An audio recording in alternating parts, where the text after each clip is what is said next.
Gaudium et Spes berpegang pada prinsip dalam bidang sosial dan ekonomi, pada prinsip adil dan kasih. Jadi yang berhak untuk menjadi sejahtera itu tidak hanya sekelompok orang, tetapi semua orang. Jadi bagaimana keuntungan itu bisa dinikmati secara adil, tidak hanya oleh pemilik modal atau investor asing saja, tetapi juga misalnya rakyat setempat. Dan juga menurut Gaudium et Spes, rakyat yang nanti akan muncul 200 tahun lagi. Jangan-jangan mereka sudah tidak kebagian gas dan minyak bumi. Sudah kita pakai semua, naik sepeda motor semua. Nah, itu kita bersikap tidak adil terhadap generasi yang akan datang. Jadi prinsipnya adalah adil, tapi juga cinta kasih. Kasih itu mendorong kita untuk bersikap adil. Kalau tidak ada kasih, kita tidak terdorong untuk bersikap adil kepada sesama kita. Kalau saya tidak terdorong oleh cinta kasih, ya saya tidak membayar pembantu yang bekerja di rumah saya, kerjanya 24 jam, saya kasih 500.000. Nah, saya tidak punya kasih kepada pembantu itu. Karena saya tidak punya kasih, lalu saya tidak bersikap adil. Oleh karena itu menurut prinsip Gereja Katolik, adil dan kasih itu. Nah, keadilan dalam kitab suci tidak hanya soal membagi sama rata, tetapi keadilan menurut kitab suci adalah membuat sejahtera mereka yang miskin, mereka yang tersingkir, mereka yang sakit itu. Itu yang adil menurut Allah. Allah memihak kepada yang tersingkir. Nah, itu definisi adil menurut kitab suci. Yang ingin saya tanyakan, apakah konstitusi Gaudium et Spes ini menjadi inspirasi para teolog pembebasan itu, sehingga lahirlah teologi pembebasan di Amerika Latin itu? Jadi teologi pembebasan itu berkembang di Amerika Latin pada tahun 60-an. Oleh karena itu para teolog pembebasan ini, itu sederhananya mereka memihak kepada yang miskin dan mau membebaskan yang miskin itu dari situasi kemiskinannya. Itu yang dimaksud secara sederhana teologi pembebasan itu. Membebaskan atau berpihak dan membebaskan orang-orang miskin di Amerika Latin itu. Oleh karena itu, para teolog pembebasan, beberapa dari mereka berpendapat, ya ini bukan hasil dari Vatikan II, tetapi hasil dari ya pergulatan mereka sebagai pemikir iman yang melihat kehidupan sehari-hari umat Katolik di Amerika Latin yang kebanyakan miskin. Oleh karena itu mereka ingin berpartisipasi membebaskan mereka dari situasi kemiskinan, tentu saja lewat pemikiran mereka, pemikiran atau merefleksikan tentang iman itu. Dicari gambaran Yesus yang memihak orang miskin. Bagaimana Yesus dulu berpihak dan membebaskan orang miskin. Jadi sekarang ditampilkan bukan Yesus yang netral terhadap semua orang, tetapi Yesus yang ya mau nolong orang miskin dengan resiko berhadapan dengan penguasa. Tapi ada yang berpendapat bahwa ya teologi pembebasan ini dipengaruhi oleh Vatikan II, diantaranya oleh Gaudium et Spes itu. Itu soal pendapat. Tapi entah benar dipengaruhi atau tidak, entah yang muncul lebih dulu teologi pembebasan atau Vatikan II, yang jelas baik pada teologi pembebasan maupun pada Gaudium et Spes ada keberpihakan kepada mereka yang miskin itu. Itu pertemuan antara Vatikan II dan teologi pembebasan itu. Kalau ditanyakan apakah teologi pembebasan bisa dilakukan di Indonesia, sekarang konstelasinya ya berubah ini. Kalau dulu ada blok timur yang mengikuti ajaran Marx dan ada blok barat yang mengikuti ajaran kapitalisme, Adam Smith atau Keynes. Nah, ini blok barat. Nah, sekarang blok timurnya sudah tidak ada ini. Blok komunisnya ya sudah runtuh, dan blok kapitalisnya ini sedang mengalami persoalan berat. Ada krisis di Eropa itu. Jadi ini sekarang tidak ada lagi dua kutub antara Barat dan Timur, komunis dan kapitalis itu. Yang tetap ada adalah ya masih ada orang miskin. Ya entah mau pakai teologi pembebasan atau yang lainnya, tetapi yang jelas keberpihakan gereja adalah kepada yang miskin ini. Mungkin yang paling tepat adalah kapitalisme yang dikoreksi atau sosialisme yang dikoreksi.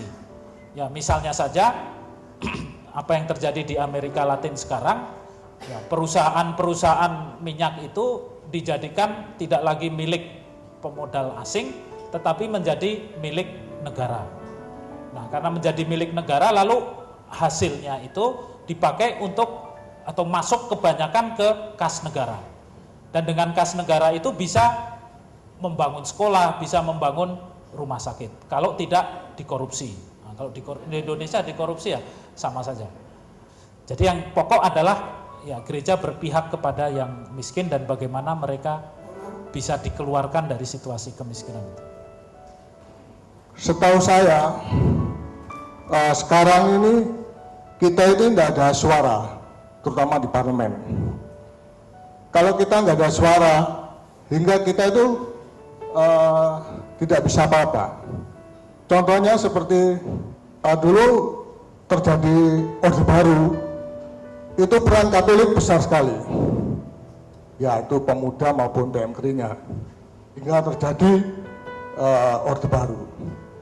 Tapi setelah Orde Baru berkuasa, Partai Katolik atau yang berbau Katolik itu dibelenggu, hingga sampai sekarang tidak ada suara, terutama di parlemen. Hingga kita kalau ada apa-apa, tidak bisa apa-apa, Romo. Yang dikatakan oleh Gaudium et Spes hanya mereka yang punya bakat menjadi politikus diharapkan oleh Gaudium et Spes untuk mengikuti panggilan itu, menjadi seorang politikus.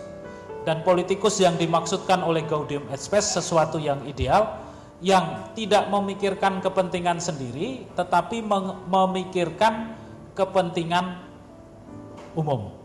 Nah, Gaudium et Spes tidak sampai mengatakan supaya orang-orang Katolik membuat partai sendiri. Itu tidak dikatakan oleh Gaudium et Spes. Hanya dikatakan oleh Gaudium et Spes, ya partai-partai politik ya perlu memperjuangkan apa yang menurut mereka bisa membuat negara menjadi sejahtera. Jadi ada panggilan bagi orang-orang Katolik yang berbakat menjadi politikus untuk ya mengikuti panggilan tersebut.